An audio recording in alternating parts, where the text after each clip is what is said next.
and welcome. This is Conversations here on NTA Network. My name is Nike, and as you know, Conversations is a program that talks about everything that affects you and me. Our topic today is very special. We have some very interesting people in the house who are going to give us their perspectives on the topic. And what we're talking about today is sickle cell disorder. Before we get into why we're talking about it and all the things that arise concerning sickle cell in Nigeria, let's meet our guests. My name is Hawa Sani, and I'm a lady living with sickle cell disorder, and I'm also a co-founder of Strong Cell Foundation. Hello, I'm Ando Ogar, SCD patient, and a co-founder of Strong Cell Foundation. Thank you. My name is Rabi Medunama. I'm also a warrior. I am the founder of Medunama Sickle Cell Foundation. Thank you. Welcome. The name is Rita Abuja, and of course, we are in the conversations. Okay, ladies, thank you for joining us. We're going to be talking about the disorder itself, what it means to have sickle cell. A lot of people always say sickle cell and having a crisis. I'm hoping that you break it down to some of us that don't really understand what it's all about. But before we do that, we'll take a quick break in the conversation room. Stay with us.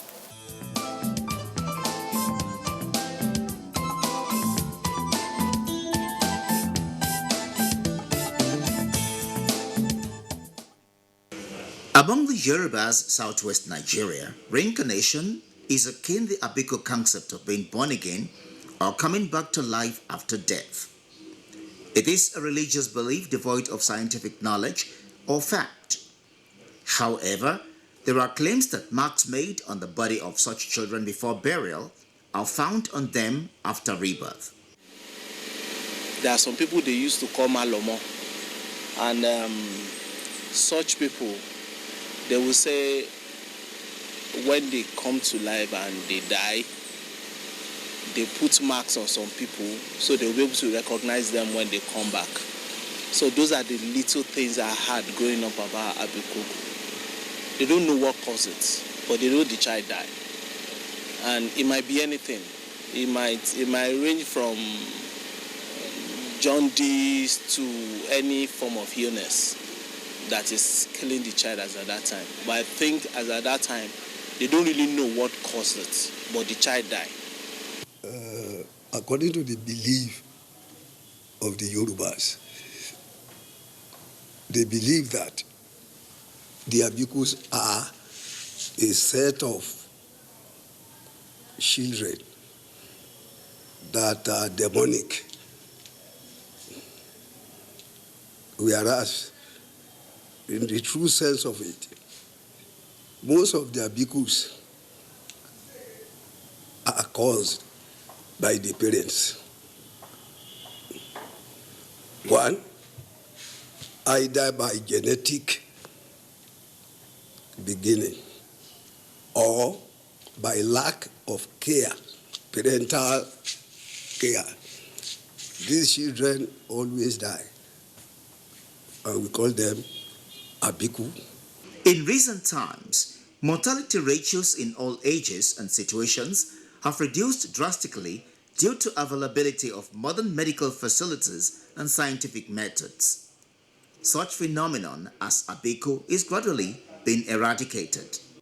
Nevertheless, certain diseases such as diphtheria, measles, whooping cough, and poliomyelitis, to mention but a few, are childhood killer diseases. Sickle cell anemia is another biological condition that terminates life in children and young adults when not properly managed. Unlike the 7 childhood killer diseases for which medical science had found solution through vaccines, sickle cell anemia remains a challenge in the world of medical research. To eradicate the incidence of people with sickle cell anemia in the society, marriages between people of same AS genotype are discouraged. Our major concern is, as much as possible, even though it's beyond our own handling, to prevent the disorder completely. The best we can do, we have some states legalizing the issue of AS not marrying themselves.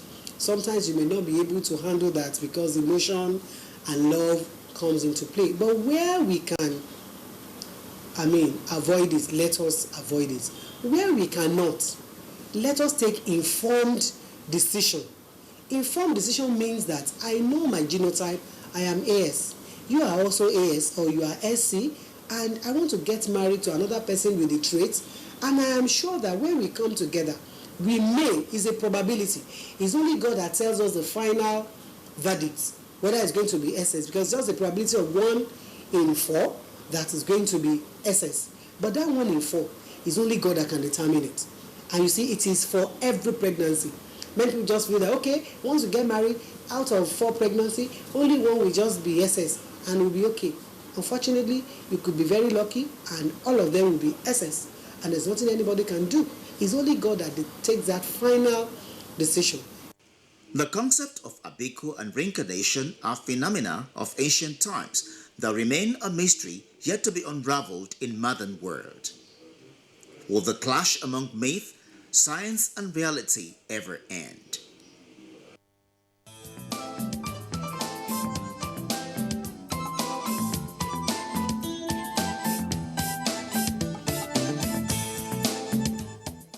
It's Conversations here on NTA Network. We're talking about sickle cell disorder and how it affects you and me. You might know someone living with the condition, or you might be someone living with the condition yourself. There might be something in the program today that you'll learn new.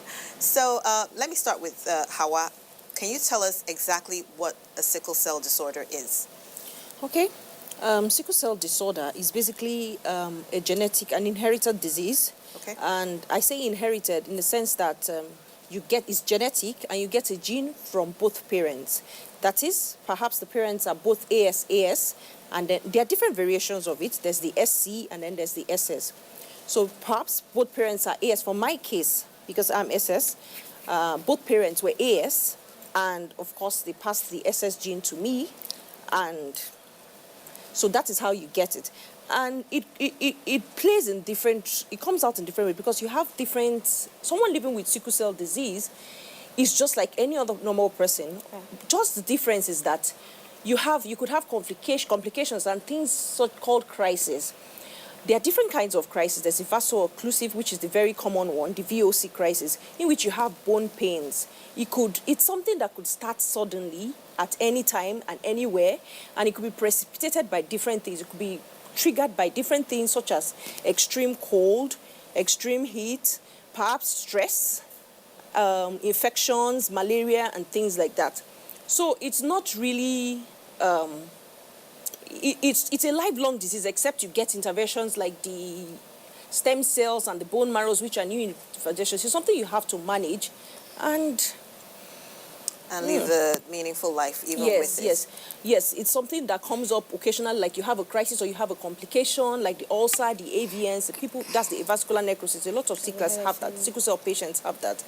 And it's not a very funny disorder to live with, but somehow you could be able to manage it and live a successful and happy life with it. Okay. Thank you. Maybe you want to add to something that she said, Ando? Not really, but STD is a non-communicable disease. Okay. Yeah, you can't just, get it. Yeah. It's genetic, like she said. It must be inherited from both parents. You get the S from here, you get the S from here, your SS. Okay. So, but you can live a normal life with it. Okay. There are people that are SS, but because their fetal hemoglobin is high, that's hemoglobin F, they may never come down with a crisis. Okay. They live a normal life until they die. So it's something, I don't know. Or the frequency of the crisis could be reduced. Okay. Yes, kind of. Does So nutrition play a factor when living with sickle cell disorder? Are you encouraged to eat something more? Is there anything that you can eat or ingest that will lower the possibility of having a crisis? Well, yes. There are diets that are rich in, like vegetables, right? a vegetable like ugu that can increase your blood level. Okay. You know, sickle cell affects the red blood cells. Instead of it being very round and nicely shaped, it's now like a half moon, a sickle, just like the name, you know, the farm instrument. So what it does is that since it's broken into half now, then it doesn't flow properly. Okay. Especially when you're having a crisis. And of course, it doesn't carry enough oxygen like the normal cells. So increase in production of the blood or the red blood cells can increase your blood level and the flow of blood, and then it can actually reduce you being anemic. It will stop you from being anemic, right? And that will also give you a proper, you know, blood level that you can manage with. And then our red blood cells actually breaks down in just a few days. For a normal person, it's like 120 days, you change your cells. Okay. For a sickle cell patient, 20, 30 days, there's a breakdown, hemolysis, and then, you understand? So foods that actually increase your blood level or supplements can actually go a long way. And then, of course, some people believe in the protein-based diet, increase in your protein-based diet. Okay. So that actually helps also, you know, in keeping you, giving you this, you know, health boost and all that. Okay. Yeah, but of course you need all your balanced diet. You need the carbohydrates, and everything has to be well balanced. And then you have to avoid food that has too much iron to avoid an iron overload in your system. So that, yes. Because people are and then- encouraged to eat food that have iron. Yes, so some, yes. it's And the then opposite. now, and then fruits, of course. Fruits goes well with everybody. Yes. Except if you have ulcer and all that, which is very acidic. But when you have a balance of all this, it makes, that's, you know, it give you. But then, of course, there are people that believe that we shouldn't eat processed foods too much again.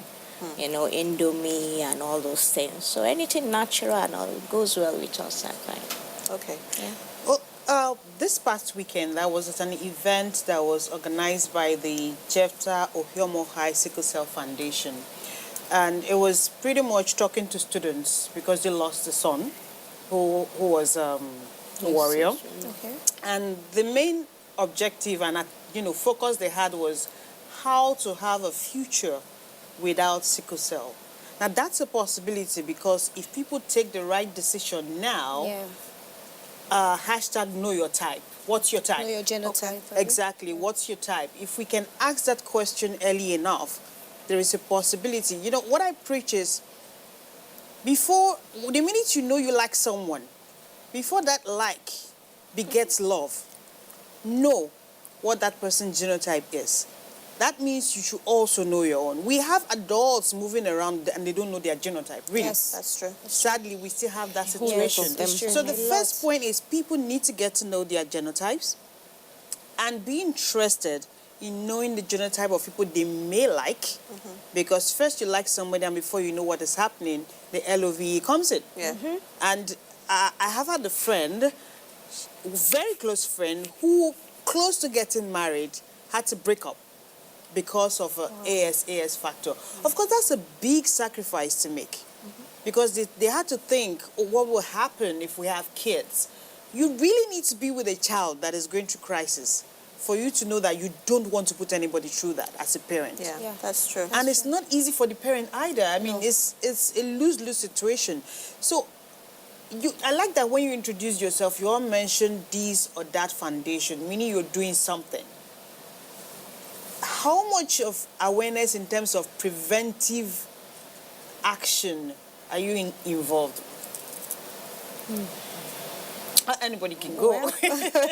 Yeah, because at the end of the day, if we know, I mean, I'm AS, you're AS, thou shalt not love. It doesn't mean we hate, but please, brother. Move it along. Exactly. Yeah. You said it, know your genotype. And I think all these foundations are preaching the same thing. You know, I think we're looking at a time when it will come to, my name is Ando Oga, I'm SS. You know, something like that. You know, from the very beginning, I'm introducing myself to a guy, and I'm telling him, my name is Ando Oga, and I'm SS. So if he is AA, or AS, he should just have it in his head that, oh, she's SS. I can't do anything with her. So I think we're looking at that, the awareness. Yeah. We want to like go into massive awareness. Secondary school, catch them young. You know, even from nursery school. If your boy that is 11 years old knows his genotype right now, that he's AS, They do, and he trust knows me. the implication, of course, growing up, it sticks. He Yeah. knows that I'm AS. I can't have anything to do with an AS girl. So he has that. He's conscious of that. So he's not going to fall in love with an AS girl. If he meets a girl in future, please, what's your genotype? That's the first thing he's going to ask that girl. So we want to preach it, carry it as far as we can, catch them young, start from the very basis. Do your genotype test. If we can, see how we can actually get the government into this, get doctors, get equipment, go to schools, run genotype tests from nursery school, secondary school, give them their results, go to your parents, go and keep these results and put it in your head. Okay. So I think all these NGOs, but she will say more, she will say more. Okay. Yeah. Hawa?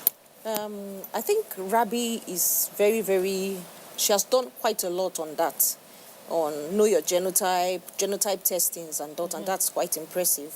And the reason why I got into this is because I felt, apart from the management of sickle cell patients, because there are a lot of them that are poor, that Poorly cannot managed. afford, and then you don't have access to health insurance. Because I personally have that experience. You come there and they tell you, oh, you have a pre-existing condition and they don't want to manage you. That is a big problem, and that is what... Stigmatization, Yes, stigmatization is a big problem. Even the workplace, socially, and things like that. But for this awareness that we're talking about presently, which is the topic where we are now, awareness is very key.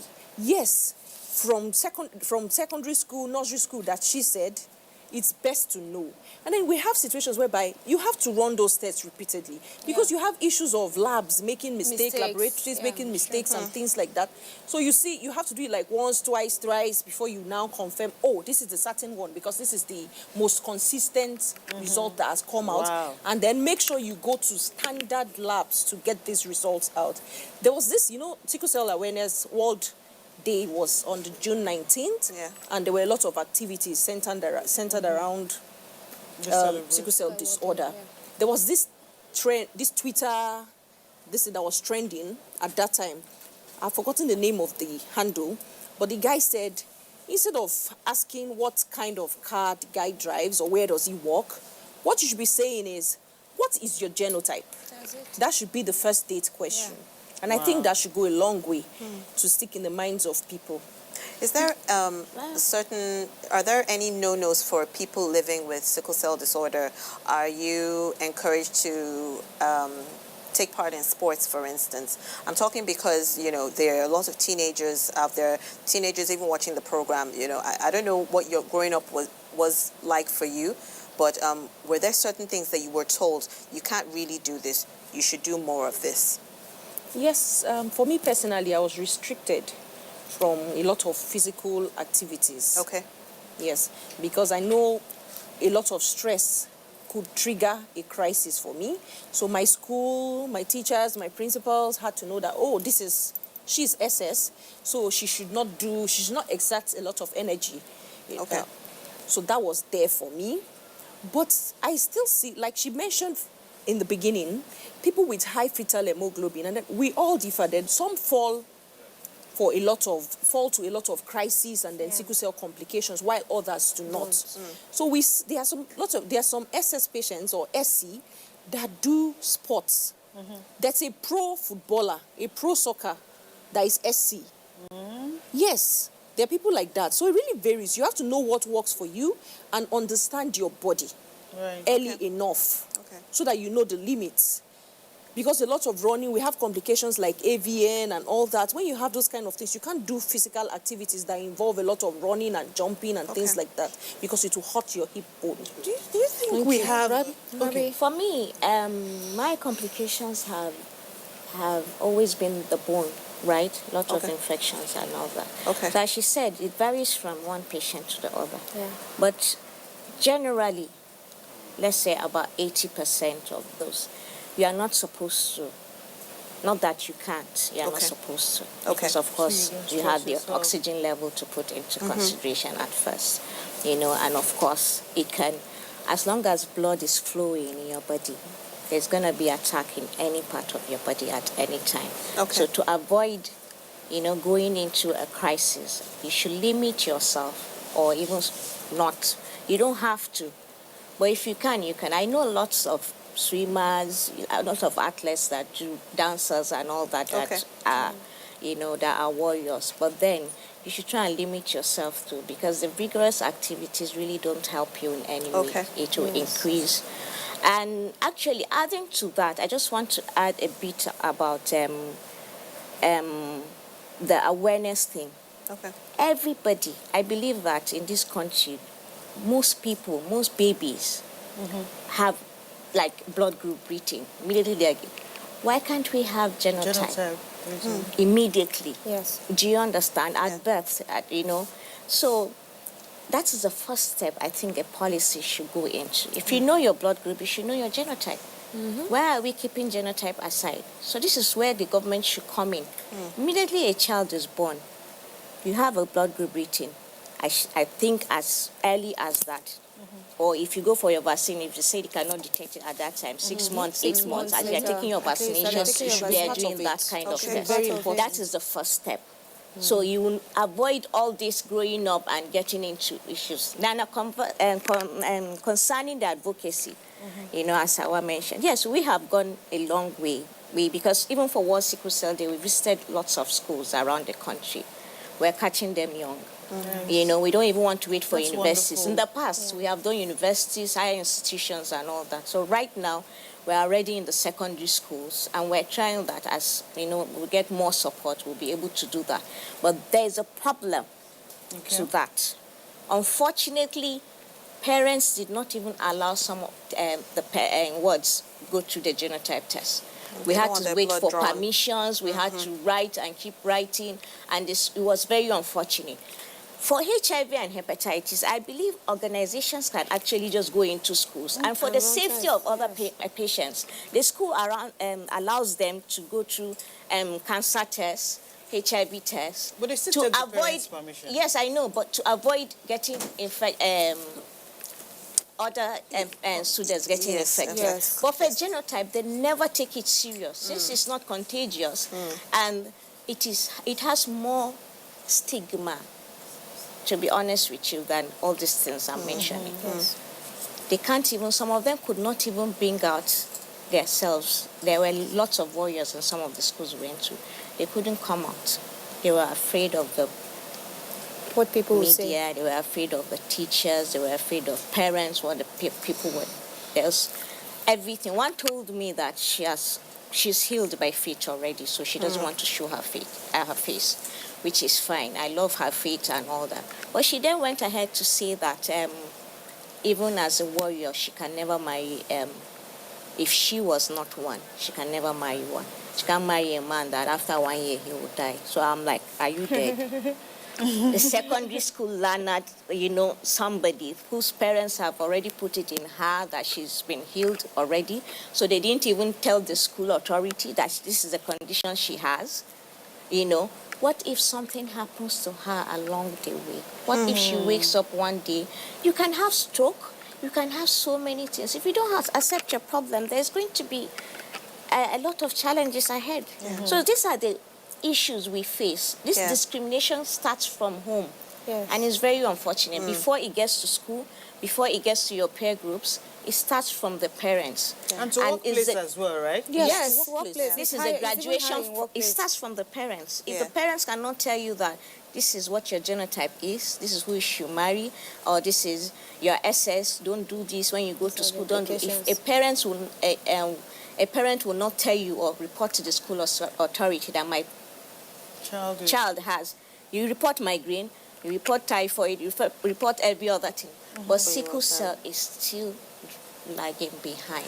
It's very Rabi, could you talk to unfortunate. us a little bit about some of your experiences going into the rural areas and the parents? How do you convince them that it's important to have this genotype testing done, it's important to know the genotype of their children. I can imagine you've had quite a number of challenges trying to convince them. A lot. Because there are myths, surrounding these things that people see differently. There's your Banje issue, there is the Abiku, Our own is witchcraft. Aljanu. From the north, they call it Aljanu and all that.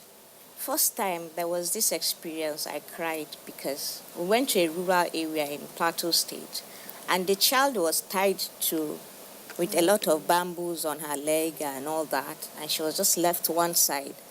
She was barely 2 years old, and then her feet were all swollen, and then I don't know how many days she spent there or how long she's been crying, and she was like, she fell down and maybe she has a fracture. That's why they're trying to fix the leg. The bone, yeah. And she was just having a crisis, early stage of hand and leg syndrome. So it was really a tearful situation. And they've left her in pains for days. This is something ibuprofen and all that can just give her this soothing relief, for the next few days that the crisis would be. And I had to tell them, just untie this girl. Just untie her and, let's just take her to the hospital and give her proper treatment. And that's what happened. So there's so many pathetic situations we have seen. I'm even talking about educated people now, we have met in schools and all that. Yes. Talk more of people that don't even understand that it's a medical condition. So it's terrible what we see in a community had like 236 patients. Wow. Who half of them have never been to a clinic or hospital. I don't understand sickle cell is just a time bomb, in this country. It's very, very unfortunate. And I just hope that this advocacy we're all doing can actually we reach them in the community, because you go to city clinics and they tell you that, we have data. No need, we have data in this. When half of those patients don't even go to the hospital at all. So that's why we reach them at their doorsteps. That's the whole idea of the community outreach. You reach them to there, and then you see them coming out in numbers, because help has come.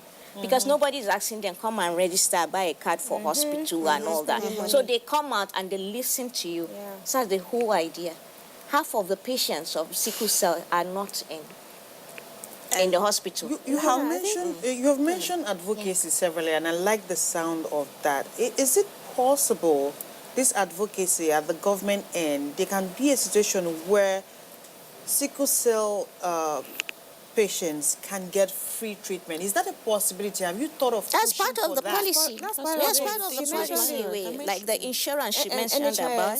You can walk out if you're not giving us some of the drugs I'm talking free. a situation where if someone had a crisis and you go to the hospital, they know we have to attend to this person, not asking questions about where is your card, where is your money, where is That's where the government policy comes in. That's where it comes in. You cannot do this. We can't do this alone. The government cannot do this alone. Individuals cannot do this alone. There has to be a synergy. They understand our problem, and they can do something. Even if it's folic acid. Folic acid is 1 naira a tablet. We give folic acid for free. You can't imagine how this is going to turn out. It's very far. Ando, you wanted to say something? Yeah. I just wanted to say, like, what she was saying. She was stressing on understanding what SS is. That's the stress now. It's not about the awareness. But do you understand what this disease is all about? A lot of persons don't. They don't know. They don't understand it.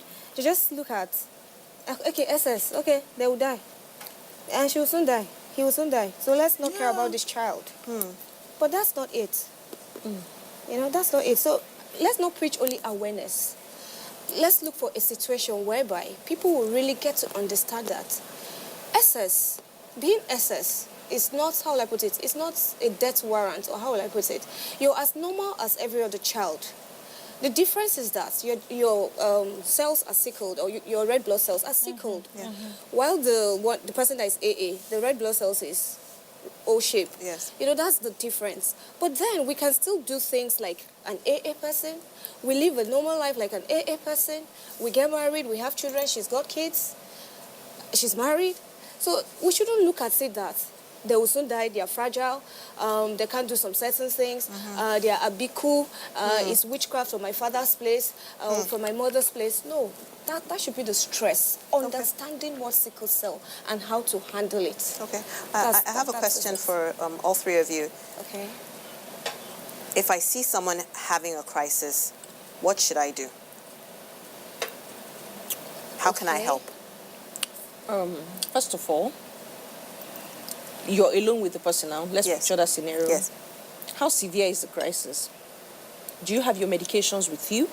What do you do normally when you're in crisis? First of all, start drinking water. Okay. Drink a lot of, stay rehydrated. How severe it is. If it's very bad and you don't have any analgesics, let's head to the hospital if possible, or let's head to the nearest health center. You should do that. Okay. But there are some that are manageable at home. Yeah. That is why I said the severity. Because I've had crises that I'm like, please let me just stay at home and drink water and take painkillers, and after some days I'm fine and I go out. But there are some that if you master your body. You master your body. You're well experienced. You have to Yes. understand your body. So you have to ask the person, is this person a child or an adult? Is it? It was just Is a he conscious? hypothetical. Hypothetical. Yeah. An Okay. adult, Can you, can you Yeah, talk? adults. Are you Can you conscious talk? Okay. and all that? Do you understand your body? Okay. How have you been managing it? And then even at the hospital, when you get to the hospital, I always tell the doctors and nurses, you want to get something out of a warrior, deal with the pain first. Yes. Okay. The person comes in with pain. Yes. Forget about running a test. Forget about it.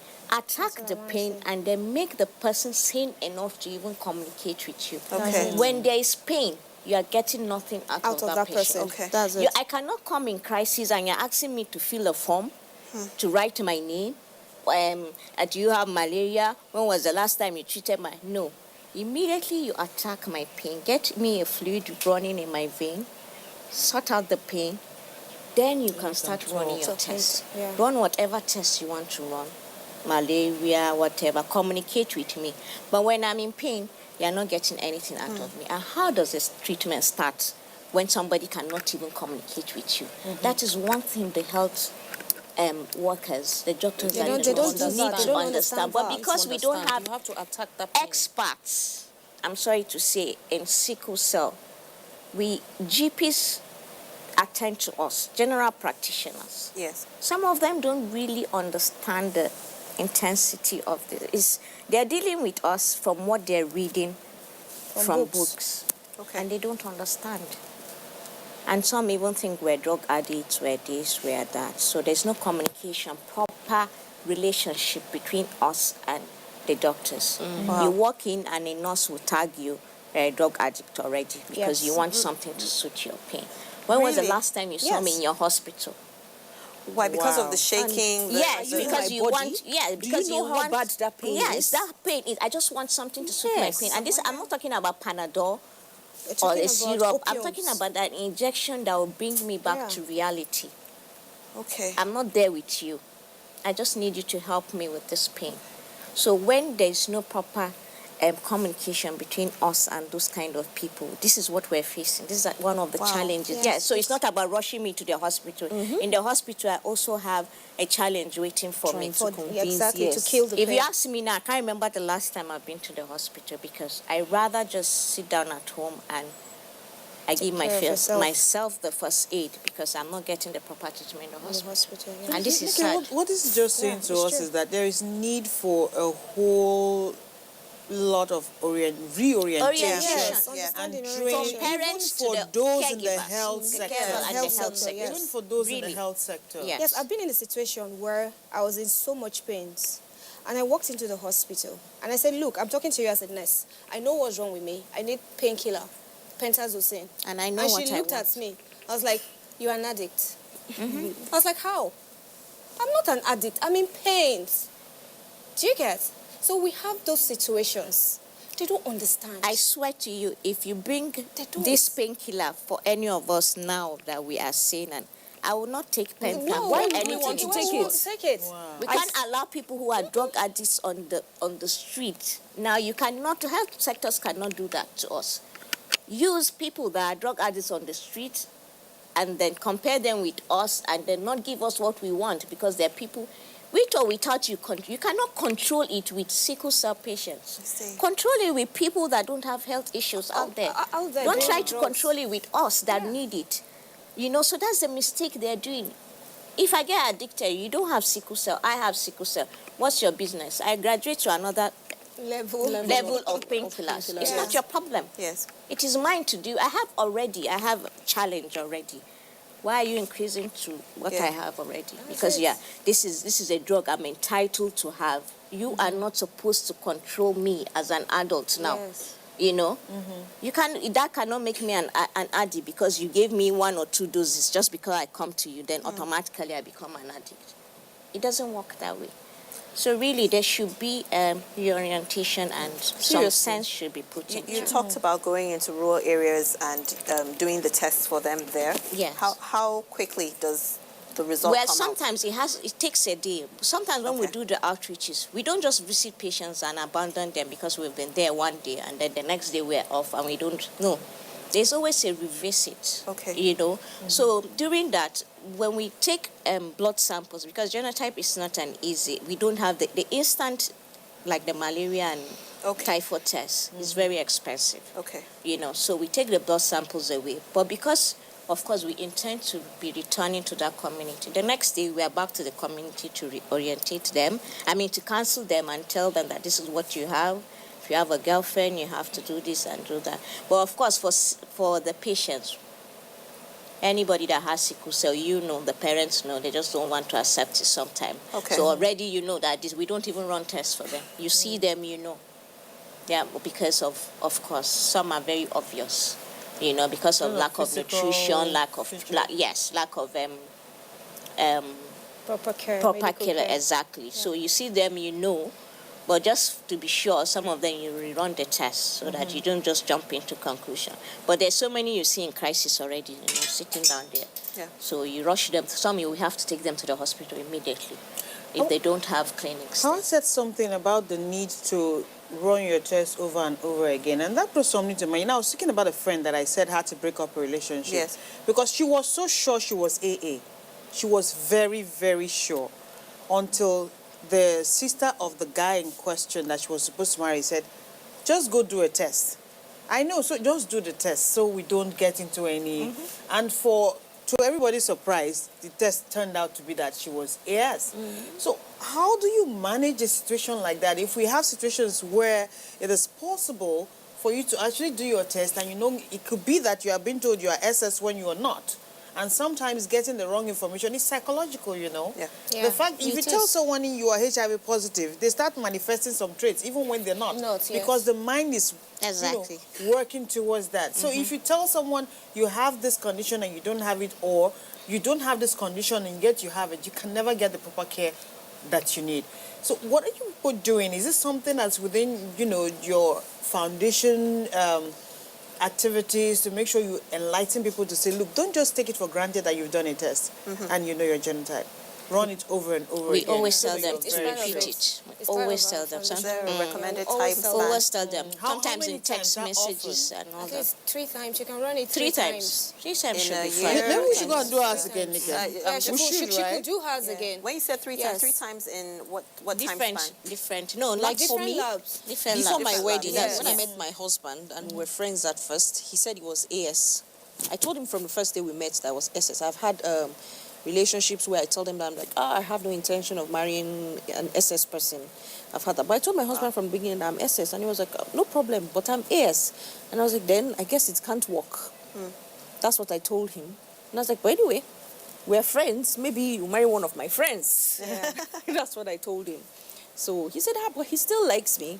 I was like, we're just friends. So let's see how it goes. We went to the hospital. I said to him, if you're serious that you really like me, why don't you go and run another test? He went and it came out AA.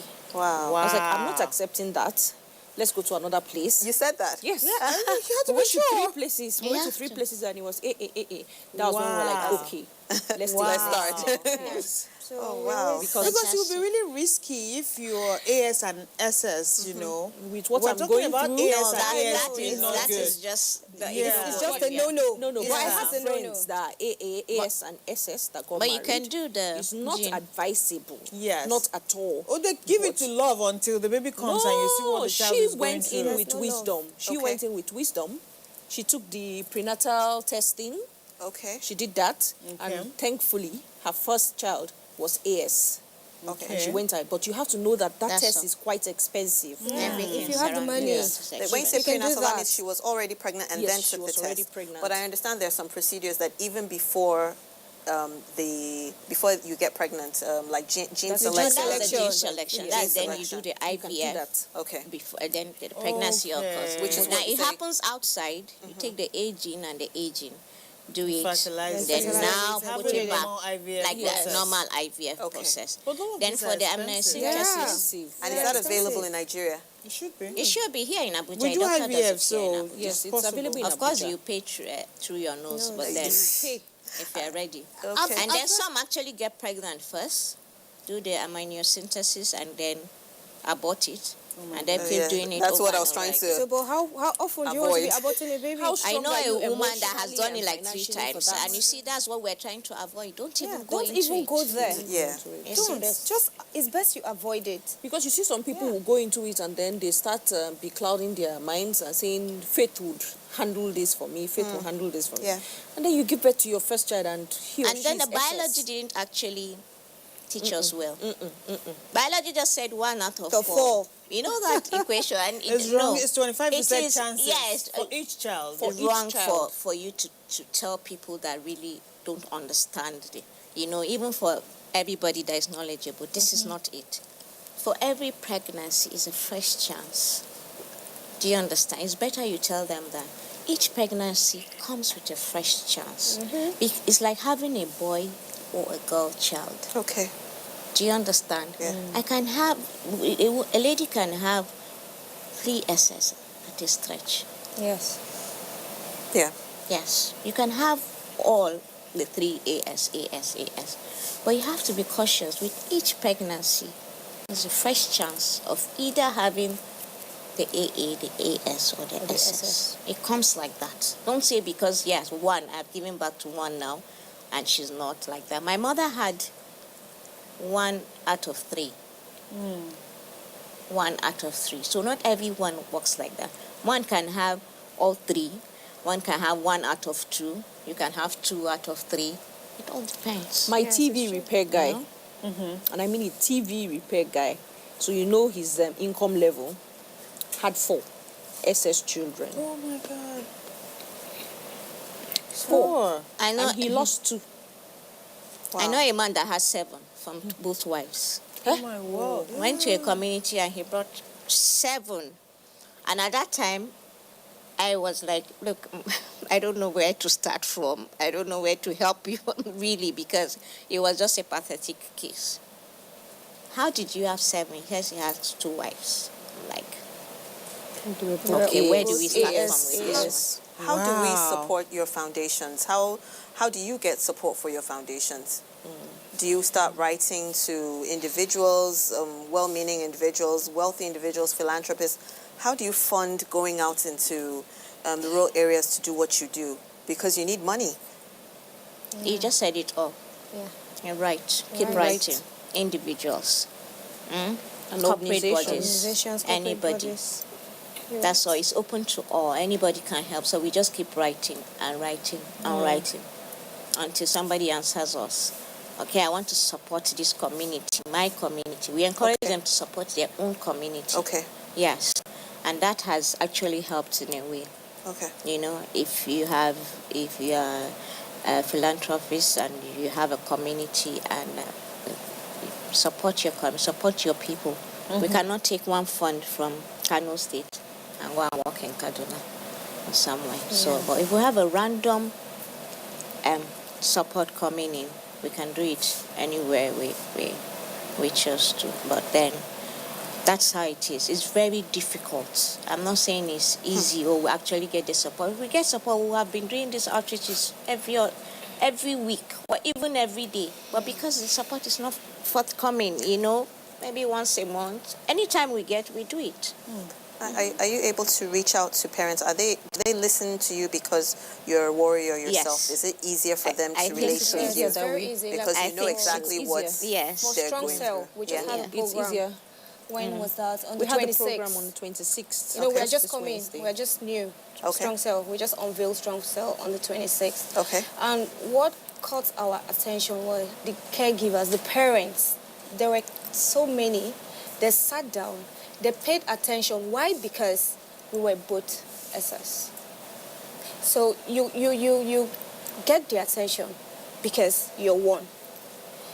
And for Strong Cell, like the support thing you said, what our vision is to see how we can actually, come together with the other NGOs under Sickle Cell, under one umbrella, so we can have a stronger voice, that we can push for policies on Sickle Cell. We're looking at that.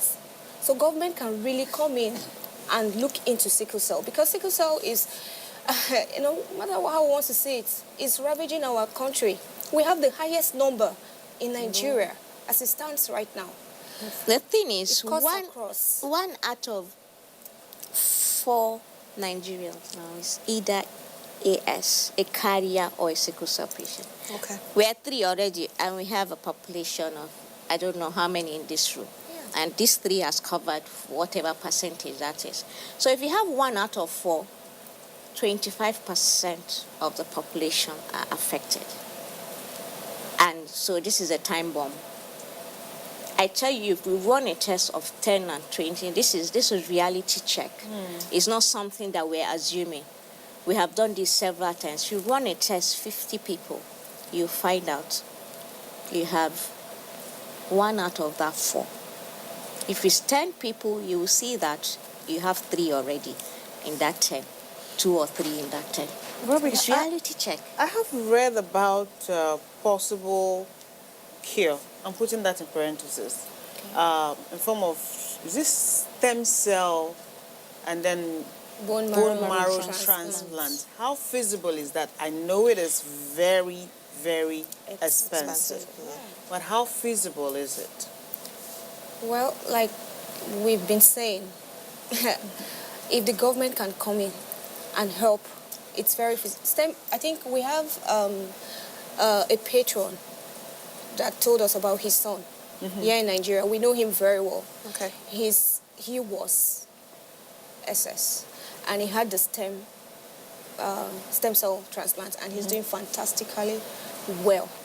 He's married, children, no crisis, nothing. He has his own NGO somewhere. Good. So it can be reversed. Yeah, But, it's very. But the only challenge is the finance cost implication. Okay. It's too expensive. The low class people, we can't afford it. Our parents can't. Beyond the cost, when I spoke to, I had a doctor, I just mentioned the Jefta Hyomohai Sickle Cell Foundation event that I attended. The doctor, who happens to be an expert, actually, in sickle cell management, did say it is also a 50-50 chance. It is possible the way you do a kidney transplant and there's rejection eventually. Yes. You could accept, the body could accept, and then it also happens. You see, our NGO don't even advocate. Yes. We don't advocate for Yes. stem and bone marrow. That's the truth of the matter. I'm not trying to be negative here, Okay. but we don't even advocate for something that is not 100% success. Okay. Do you understand? I can't encourage people to go and kill themselves and look for money. And then come and, just like you mentioned, it can actually reject. That bone marrow was not originally designed for you. Yours is already there, it's genetic. And you take another bone marrow and now you now fix it and you expect to. It's not. I've had doctors that even discourage people not to even go into that. And do you know the stress? The patients go to chemo, they do so many things. Governor wanted to sponsor me. I told him no. I actually rejected it. I'm not going to do that. I still have a warrior sister who is like 18, and I'm like, maybe for her. But for me, I'm not going through that stress, not at this stage in my life again. It involves you so getting there's a so donor. many things Am I right? attached Yeah. to that. You need a donor. You know, the recovery what you have to swallow, the drugs, the time in the hospital, your hair falls off, just like a cancer patient. You are now reborn. It's like a reborn for you and all that. People are living with diabetes. People are living with high BP, HIV, so many cancer. things. Why am I looking for something that is not even 100%? I want to manage this, and by the grace of God, I'm doing it properly. And since I'm living a relatively normal life, I don't want people to look at sickle cell, I have to get a cure. No, you don't have to, especially if you cannot afford to. First thing with sickle cell is management. And I tell you, if you manage properly, you live a relatively normal life. Yes. And then, to add to what she said, how many people do you want to do this bone marrow transplant for? How many people would the government or well-meaning individuals that would want to donate do for? Something Because like they cannot give 1 naira for folic acid. They Yes, will give 1 is it million millions you want to come and drop money for? We'll give you 10 a million large for percentage of advocating SS. for that at all. We are That's a good advocating point. for management, affordable, sustainable Prevention. policies And of most management. importantly, prevention. Yes, Moving prevention. forward. That's And what we're management. advocating Because for, it's and actually management. possible for us to get to a point where we do not have Yes. sickle cell carriers or A rebirth, sufferers. yes, of them. Exactly. It's possible rebirth, yes. if we do the right thing starting now. Starting now, there's going to be a very thin line between rebirth of, there's people will extreme. stop giving birth to, bringing forth children with sickle cell. Okay, we're almost out of time, so I'm just going to leave it to Hawa to maybe summarize for people that are watching Conversations and are just tuning in, just some bits of advice that they might want to go home with before we round up. Okay. What I would advise people, both the SS people and then those that are not, first of all, know your genotype. Please, everyone should know their genotype. And apart from knowing your genotype, make informed decisions and wise, intelligent decisions. Don't base your decisions and love on emotions. Please, it could affect someone else's life, an innocent person, that is your child. And then for the society at large, friends, family, we have to work on stigmatization in the workplace, society. I mean, I went to H Medics the other place and then I was talking to somebody and then the lady said, you are married. Your husband try. Oh. Wow. Imagine telling me that. I was like, okay. Which means that if she's my husband's sister, she would have said no. Yes. So those kind of things are not ideal. It really affects the mental health of sickle cell patients. And then apart from that, the management, please would ask you to donate to recognized and serious NGOs that are really tackling, advocating for sickle cell patients. We really, really strongly believe that we can all work together to go a long way to curb this, stem it from the beginning, and also do something. Thank you. Thank you. Thank you, Hawa, Ando, Rabi, and Rita. We've been talking about sickle cell disorder in Nigeria. Our social media handles are available on the screen. We would love to hear comments and questions, any observations about today's program from you. It's been Nike here on Conversations. On behalf of everyone, thank you for joining us. Goodbye. Bye.